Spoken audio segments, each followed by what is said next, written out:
Hi everyone, welcome back to Beeri's podcast. This is a Q&A session and the question is, which is good, buying gold bees or 11 months, no wastage, no making charges scheme?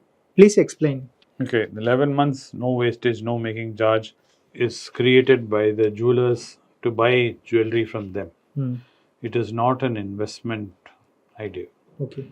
So understand why that product is there. That product is there. So the jewelers are incentivizing you to put chit with them where they enjoy your money interest free for 11 months. At the end of it, they'll add one more month Yeah. on their account and then they'll give you some jewelry. You can pick from them. You understood? You pay me for 11 months. Yeah. I give you 1 month free.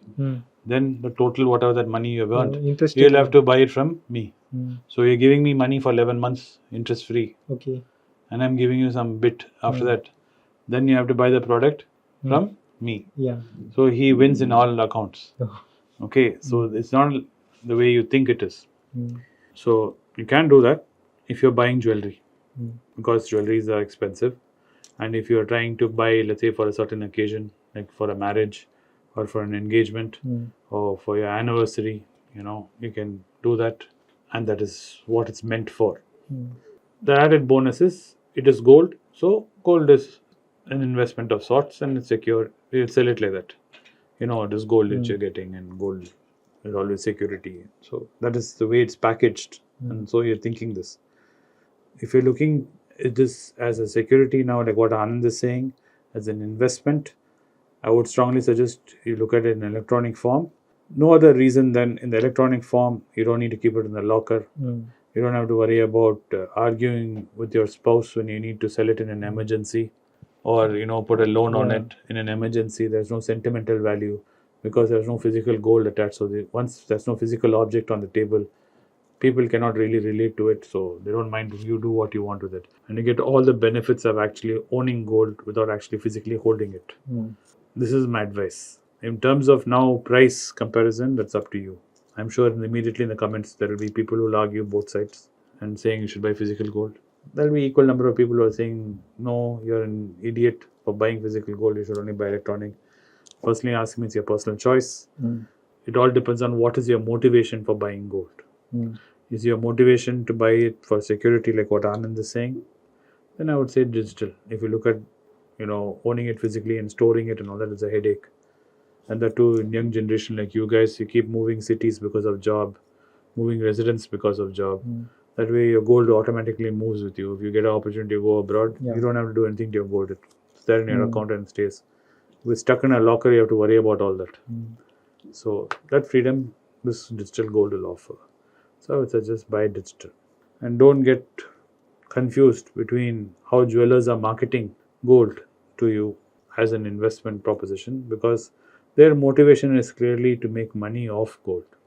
So all this makage charge and wastage charge and all that, only if you're going to buy jewelry, it doesn't make any sense. Okay.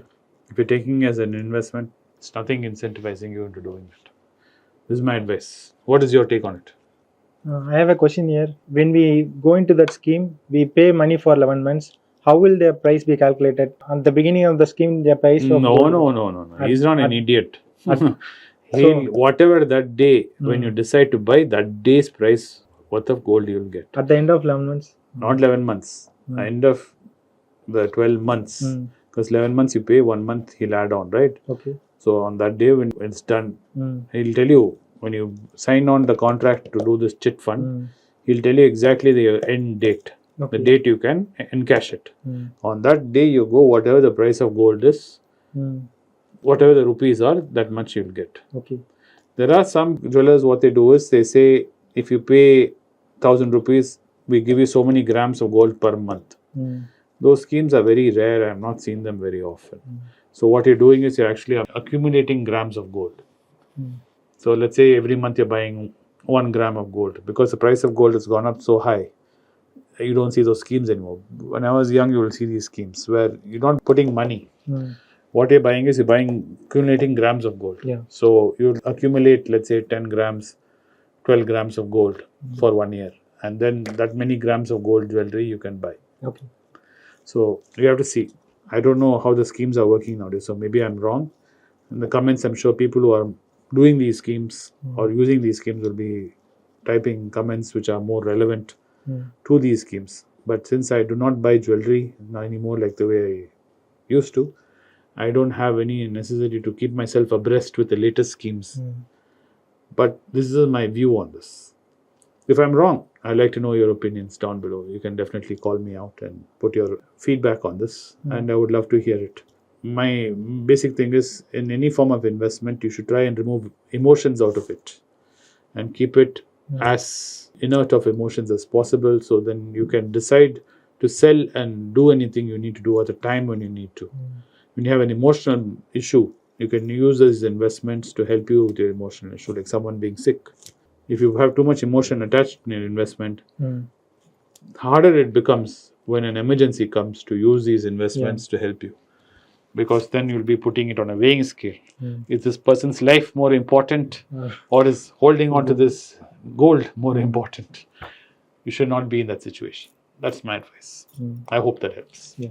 And when we look at gold bees and this gold buying scheme from the jewelry shop, in our generation, we prefer buying gold bees. And when we say to their parents, they will not trust the gold bees and they will go for the... Each generation is different. I can understand. Your parents do not know this.